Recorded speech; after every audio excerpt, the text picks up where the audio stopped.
TP. വധക്കേസ് പ്രതികൾക്ക് അനുവദിച്ച പരോളിനെക്കുറിച്ച് അന്വേഷണം വേണമെന്ന് ഹൈക്കോടതി.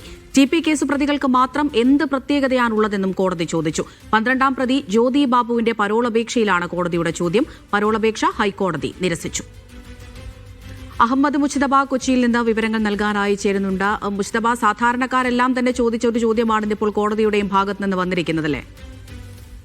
അമൃത സൂചിപ്പിച്ചതുപോലെ ടി.പി. കേസിലെ പ്രതികൾക്ക് മാത്രം എന്ത് പ്രത്യേകത എന്ന നിരീക്ഷണമാണ് ഹൈക്കോടതി ചോദിച്ചിരിക്കുന്നത്. പ്രത്യേകിച്ച് 12ാം പ്രതി ജ്യോതി ബാബുവിന്റെ പരോൾ അപേക്ഷയിൽ ഭാര്യ പി.ജി. സ്മിത നൽകിയ ആ പരോൾ അപേക്ഷയിലാണ് ഹൈക്കോടതിയുടെ പ്രത്യേകമായ ഒരു ഇടപെടൽ വന്നിരിക്കുന്നത്. മാത്രമല്ല 10 ദിവസത്തെ അടിയന്തര പരോൾ വേണമെന്നായിരുന്നു ആവശ്യം. പിതൃ സഹോദരന്റെ മരണാനന്തര ചടങ്ങുകളിൽ പങ്കെടുക്കുന്നതിന് വേണ്ടിയാണ് കോടതി ഈ ആവശ്യം നിരസിക്കുകയും ചില സുപ്രധാന കാര്യങ്ങളിൽ നിരീക്ഷണങ്ങൾ നടത്തുകയും ചെയ്തിട്ടുണ്ട്.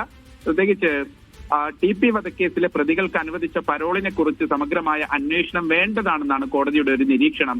കാര്യം സാധാരണഗതിയിൽ ഒരു കേസുമായി ബന്ധപ്പെട്ട് അങ്ങനെ പെട്ടെന്ന് ലഭിക്കാവുന്ന പരോളുകൾക്കപ്പുറത്ത് ഈ കേസിലെ പ്രതികൾക്ക് മാത്രം എന്ത് പ്രത്യേകതയാണ് ഇങ്ങനെ പരോൾ ലഭിക്കാൻ എന്നത് സംബന്ധിച്ചാണ് കോടതിയുടെ ഒരു നിരീക്ഷണം.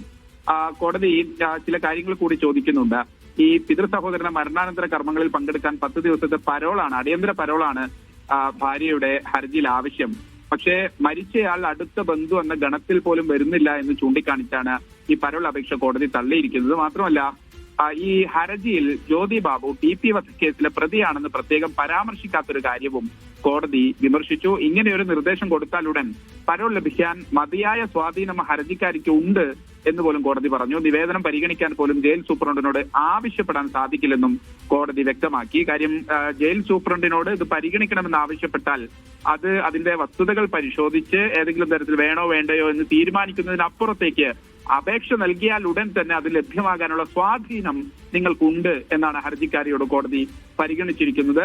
ടി.പി. വധക്കേസിൽ നേരത്തെ വിചാരണ കോടതി ജ്യോതി ബാബുവിനെ വെറുതെ വിട്ടിരുന്നെങ്കിലും അപ്പീലിൽ ഹൈക്കോടതിയാണ് ജീവപര്യന്തം തടവ് ശിക്ഷിച്ചത്. പക്ഷെ അങ്ങനെ ഒരു കേസിലെ പ്രതിയാണെന്ന് ഈ പരോൾ അപേക്ഷയിൽ നൽകാത്ത കാര്യം കൂടി കോടതി വിമർശിക്കുന്നുണ്ട്. എന്തായാലും ടി.പി. ചന്ദ്രശേഖരൻ വധക്കേസിലെ പ്രതികൾക്ക് ലഭിച്ച പരോളുകളുമായി ബന്ധപ്പെട്ട് കൃത്യമായി തന്നെ ഒരു സമഗ്രമായ അന്വേഷണം വേണ്ടതാണെന്ന ഒരു നിരീക്ഷണമാണ് ഹൈക്കോടതിയുടെ സിംഗിൾ ബെഞ്ചിന്റെ ഭാഗത്ത് നിന്ന് ഇന്നുണ്ടായിരിക്കുന്നത്. അമൃത, ശരി.